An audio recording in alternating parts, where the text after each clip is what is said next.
Pernahkah teman-teman membayangkan bahwa alam semesta memiliki arah waktu, manusia memiliki sistem memori, dan pendidikan memiliki tugas menjaga agar ilmu tidak hilang di telan waktu?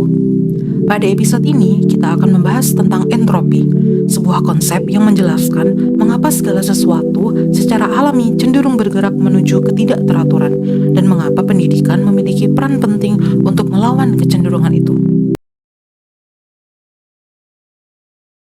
Alam semesta tidak ada ambisi, tidak ada sistem pendidikan, tidak ada benar salah, tetapi ada satu kecenderungan yang mungkin tanpa kita sadari diam-diam yang mengatur segalanya. Dan itu yang disebut dengan hukum yang tidak terlihat. Bayangkan dalam sebuah ruangan, ada meja begitu, ada beberapa es batu, lalu tiba-tiba es batunya mencair, menyebar. Kemudian kita tidak tahu, tiba-tiba es batu itu hilang. Bayangkan kita ke sebuah ruangan, atau mungkin ke rumah, rapi, terawat, bersih, lalu kita tinggalkan rumah itu seminggu, sehari, 2 hari, seminggu, 1 bulan, 1 tahun, 2 tahun. Apa yang terjadi? Tiba-tiba rumah itu menjadi kotor, tidak terawat dan berantakan. Padahal kita tidak pernah menyentuhnya dan tidak melakukan apa-apa. Pertanyaannya, apa yang sebenarnya sedang terjadi di dalam fenomena ini? Di dalam sains itu dikatakan adalah adanya hukum yang tidak terlihat yang namanya entropi. Hukum entropi mengatakan bahwa segala sesuatu yang ada di alam semesta kecenderungannya akan menuju ketidakteraturan. Malah bukan kacau, Bu, tapi ketidakteraturan. Kenapa ini terjadi? Kenapa kok kacau hukum alam semesta atau hukum mungkin kita katakan Tuhan? Kenapa menjadi tidak teratur?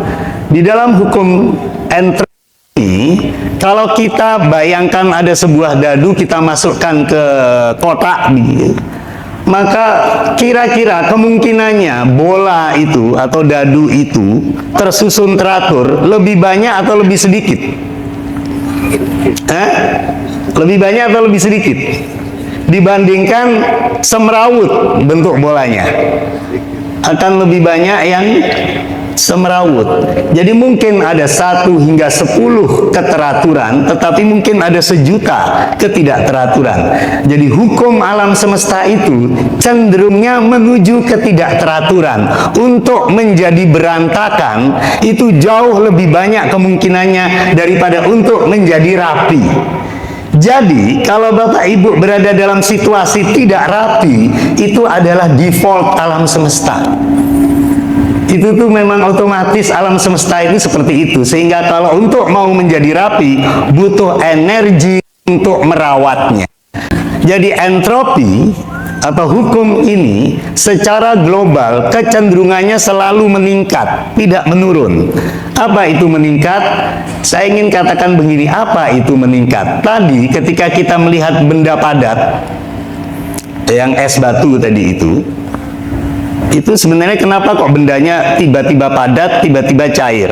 Benda padat itu berarti ikatan molekul yang berada di dalam benda itu sangat kuat. Berarti energinya untuk mengikat molekul satu dengan yang lainnya kuat, sehingga mengakibatkan bendanya jadi tidak berubah-ubah, tidak bergerak-gerak molekulnya sehingga dia padat. Tapi ketika dia tiba-tiba ikatannya melemah, energinya melemah, dia akan menyebar dan mencair atau mungkin menyebar menjadi gas.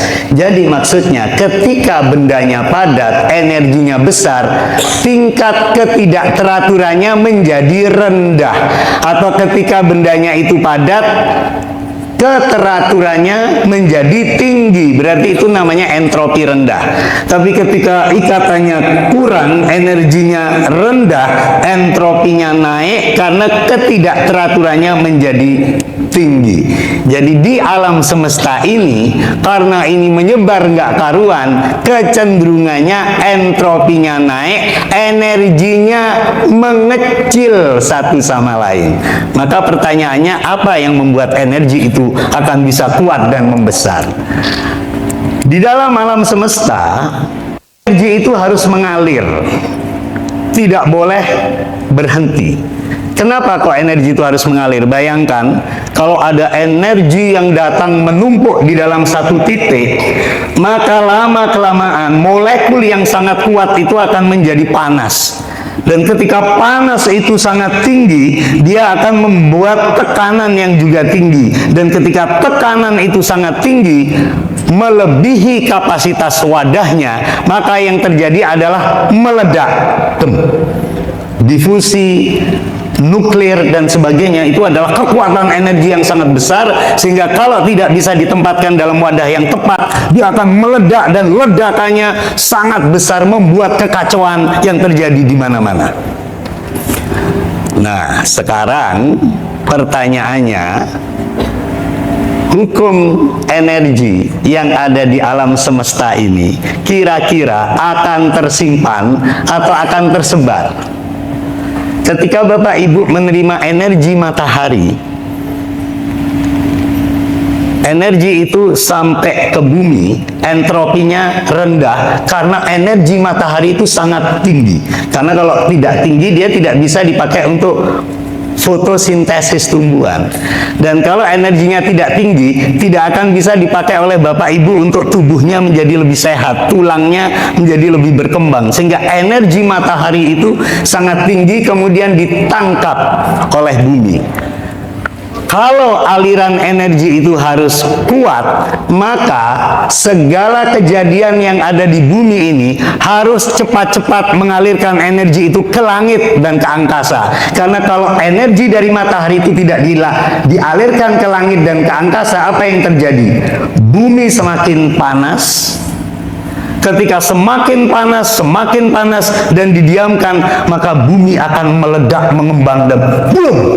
Mungkin itu disebut kiamat. Gimana caranya agar energi itu tidak terpendam, tersimpan? Maka harus ada sesuatu di bumi ini yang cepat-cepat mengalirkan energi matahari itu. Karena kalau tidak dialirkan, bumi tadi panas. Saya menjelaskan secara hukum fisika, karena ada aliran energi, maka di bumi tiba-tiba muncul yang namanya kehidupan. Apa kehidupan itu? Bisa mungkin makhluk sel satu, bisa mungkin makhluk sel banyak, bisa mungkin makhluk sel yang sangat kompleks seperti manusia, sel-sel yang ada di dalamnya, sehingga akibatnya energi dari matahari itu yang tadinya akan menyebar tidak teratur, menjadi sesuatu yang diserap, diolah, dan dibuang, sehingga menciptakan keteraturan di dalam sel mikroorganisme yang ada di bumi. Maka organisme itu akan menjadi tumbuh dan berkembang karena energi matahari itu diserap, dipakai untuk memperbaiki sel yang mati, dipakai untuk mempertahankan fungsi sel yang masih hidup, dan dipakai untuk membangun jaringan sel baru ketika sel-sel itu menjadi mati, sehingga Bapak Ibu terus sehat dan hidup terus-menerus sampai sel itu dan fungsi dari sel itu mati, sehingga Bapak Ibu secara biologis itu mati. Meskipun jangan-jangan secara spiritualis Bapak Ibu belum tentu mati, tubuhnya saja yang berpindah dan berbeda. Ketika manusia, tumbuhan mengelola energi itu, menciptakan keteraturan lokalnya di dalam tubuhnya, dia harus membuang energi itu dalam bentuk apa Bapak Ibu? Mahasiswa ini, panas tubuh, keringat, limbah metabolisme, urin, tinja, dan sebagainya. Bayangkan Bapak Ibu kalau tidak mengeluarkan panas, keringat, tinja, kentut, urin itu, apa yang terjadi sama tubuh kita? Mati, meledak kita. Ayo coba sehari aja nggak bisa, mohon maaf ya, kentut ya coba. Sehari aja nggak bisa kentut. Jangan kentut di sini ya, tapi ya kasihan sebelahnya nanti ya. Ya, kita akan mati. Jadi alam semesta menciptakan kehidupan untuk melakukan keteraturan di lokalnya. Di satu sisi keteraturan lokal itu membuang energi sehingga terjadi aliran energi sehingga tidak meledak. Dan keteraturan lokal itu tidak hanya di dalam sel tubuh, tetapi juga di pikiran. Karena kalau tidak ada itu, pikiran kita menjadi macet. Nah, sekarang apakah ada perbedaan antara makhluk hidup satu dengan makhluk hidup yang lainnya? Kalau ini hewan, dia makan. Dia makan, kemudian dia buang. Memori jangka panjang yang ada di hewan, kalau ada makanan habisin. Kalau nggak habis dia tinggal. Memori jangka panjangnya manusia berpikir, nek ente tak tinggal, engkau aku mangan opo sesuk. Nah itu. Tapi apa yang terjadi dengan manusia? Manusia menciptakan peradaban. Jadi keteraturan lokal di hewan dan tumbuhan hanya dipakai untuk bertahan hidup. Keteraturan lokal yang diciptakan manusia tidak berhenti bertahan hidup, tapi kemudian membangun keberlanjutan hidup yang disebut dengan sustainability. Nah, pertanyaannya sekarang, apa yang terjadi dengan manusia sebelum nanti saya bawa Bapak Ibu ke dalam sistem pendidikan? Karena Bapak Ibu harus tahu dulu asal muasal Bapak Ibu ini dari hukum alam semesta. Ben orang ngawur nek gawe sistem pendidikan. Aliran entropi itu akan menciptakan yang namanya konsep waktu dan sistem memori. Hanya manusia yang punya konsep waktu dan sistem memori. Hewan lain, tumbuhan tidak. Kenapa itu? Coba Anda lihat di gambar. Itu ada gelas utuh. Ikatannya kuat. Karena ikatannya kuat, energinya tinggi, maka entropinya rendah. Karena energi tinggi, tidak teraturannya rendah, dia entropinya rendah. Tiba-tiba gelas itu pecah berantakan, ikatannya menjadi lemah. Ketika ikatannya itu lemah, ketidakteraturannya tinggi, entropinya jadi tinggi. Apa yang terjadi di sini? Manusia jadi tahu tentang arah waktu, bahwa kemarin atau tadi ada gelas utuh, saat ini tiba-tiba gelasnya berantakan, tiba-tiba manusia meletik. Loh, berarti ono konsep waktu ya di alam semesta, dan arah waktu itu selalu maju ke depan. Jadi yang namanya konsep waktu dalam konteks entropi bukan jam, bukan menit, bukan detik, tetapi adanya perubahan benda dari entropi rendah ke entropi tinggi. Ingat, hukum termodinamika 2 mengatakan kecenderungan di dalam sistem global entropi itu selalu naik, maka selalu tidak teratur. Makanya manusia jadi tahu merekam masa lalu itu gelasnya itu utuh, saat ini gelasnya pecah, sehingga dia kemudian bisa merekam peristiwa apa yang membuat gelas utuh itu menjadi jatuh, direkam di dalam memori otak manusia, sehingga manusia bisa memprediksi kira-kira respon apa yang akan saya lakukan ketika terjadi perbedaan di hukum alam semesta ini. Respon ini yang membuat manusia punya imajinasi, membayangkan sesuatu. Manusia bisa memahami memori sebagai mesin prediksi. Dan Bapak Ibu, bagi organisme, makhluk hidup apapun yang tidak pernah memakai memorinya, maka dia tidak pernah menyimpan pengalaman, sehingga dia akan selalu mengulang kesalahan, dan itulah yang menimbulkan kematian. atau kepunahan. Makanya hewan-hewan dinosaurus itu punah karena dia tidak tahu harus berbuat apa ketika ada peristiwa kejadian masa lalu dari alam semesta. Manusia tahu harus melakukan apa.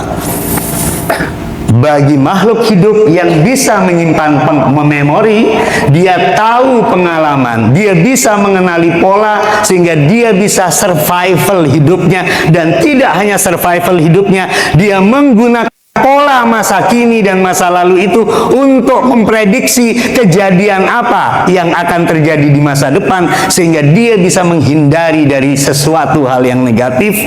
Makanya dia bisa berlanjut kehidupannya dan dia bahkan bisa menciptakan hal-hal baru.